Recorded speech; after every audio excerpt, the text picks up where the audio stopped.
Hey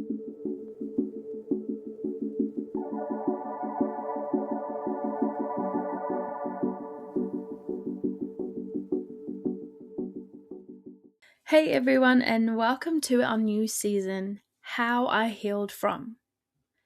This is a space where I share my personal journey through healing, from trauma, relationships, identity, and faith. Not from a place of having it all figured out, but from walking it slowly and honestly. If you've ever felt unseen, unheard, or unsure of your place in the world, you are not alone. Let's get into today's episode.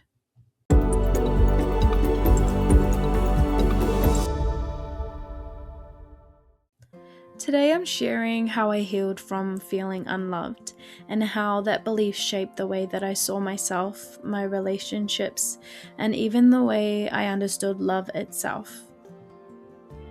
I didn't realize how deeply the feeling of being unloved was affecting my life until I started noticing the patterns it was creating in my relationships.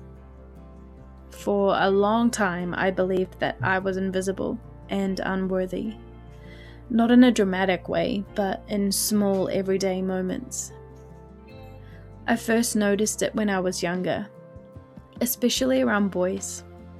I always seemed to be that really good friend of theirs, but never someone they truly saw or chose, and over time I started to internalize that.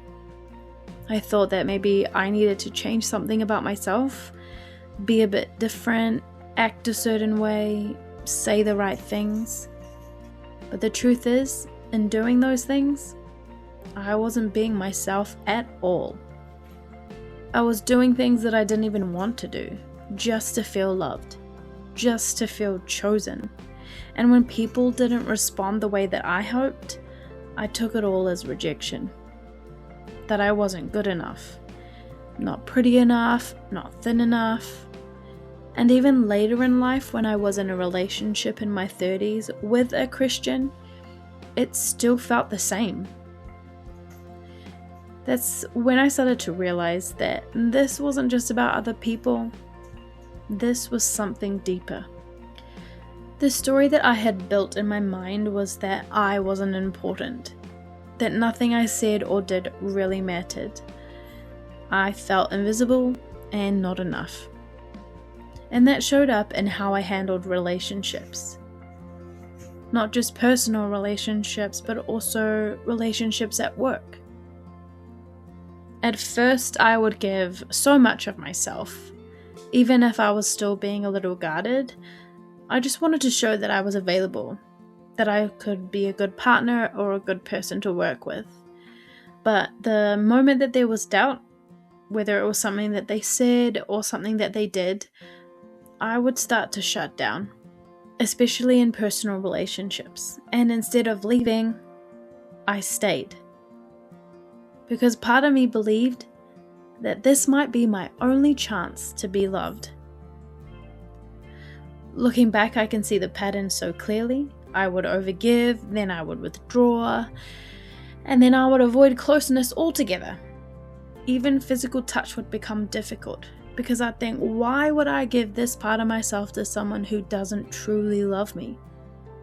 And even when that love was shown, I struggled to receive it. Because if they were unsure about me, I couldn't believe that their love was real. The turning point for me came in my last relationship. There was a moment where it was pointed out that I was reacting almost like a toddler. And at first that was really hard to hear, but it made me realize something important. There was a younger part of me that hadn't healed. Something deeper was being triggered. That's when I began to understand that this wasn't just my personality or just how relationships are. This was a wound. And it came from around the time when I was about 3 years old. Around that same time I was in the relationship, I also went through a course called Cleansing Streams, and that became part of the beginning of my healing. But honestly, healing didn't happen all at once. Over the last few years, things would come up in layers.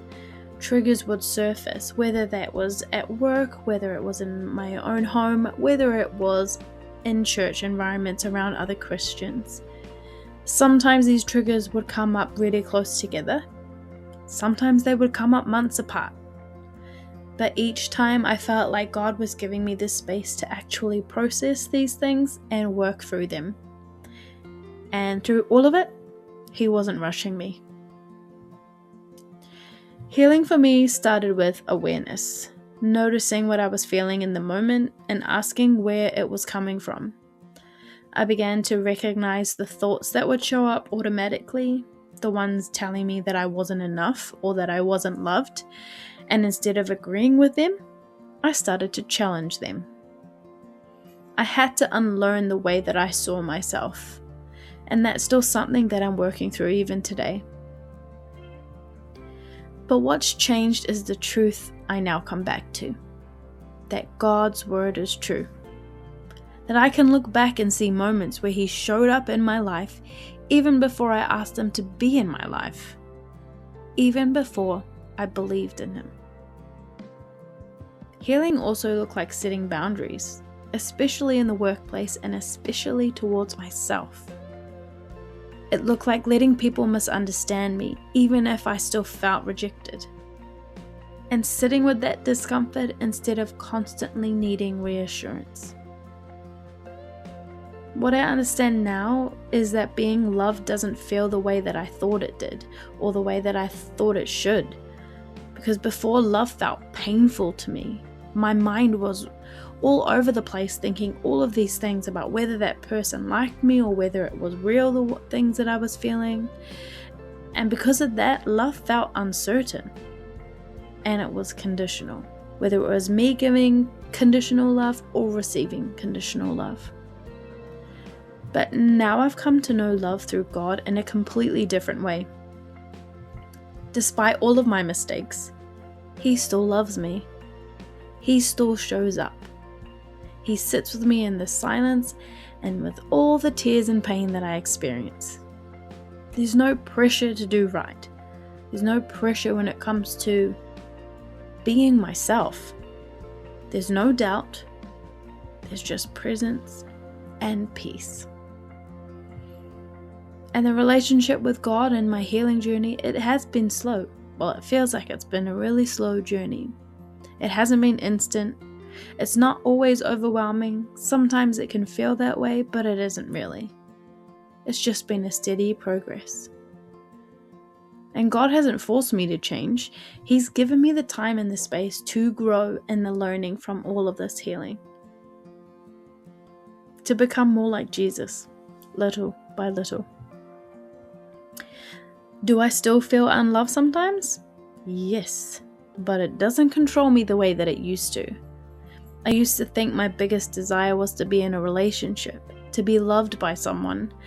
But what I've come to realize is that deeper than that was a desire to be loved by God and to love Him.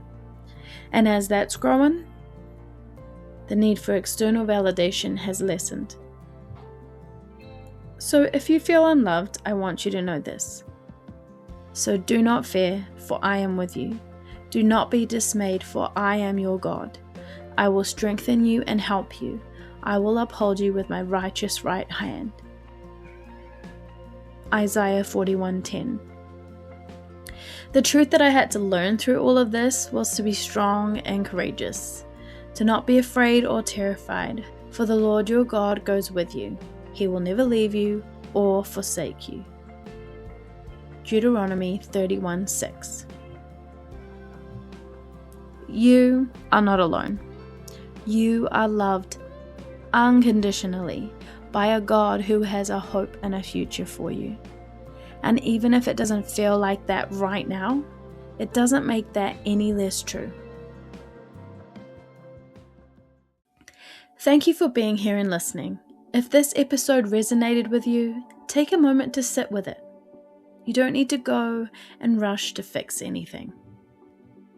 Healing takes time, and it's okay to move through it slowly. If you want to follow along for future episodes, I'll be continuing this series, sharing more of my journey through healing, faith, and identity. You are not alone in this. I'll talk to you in the next episode.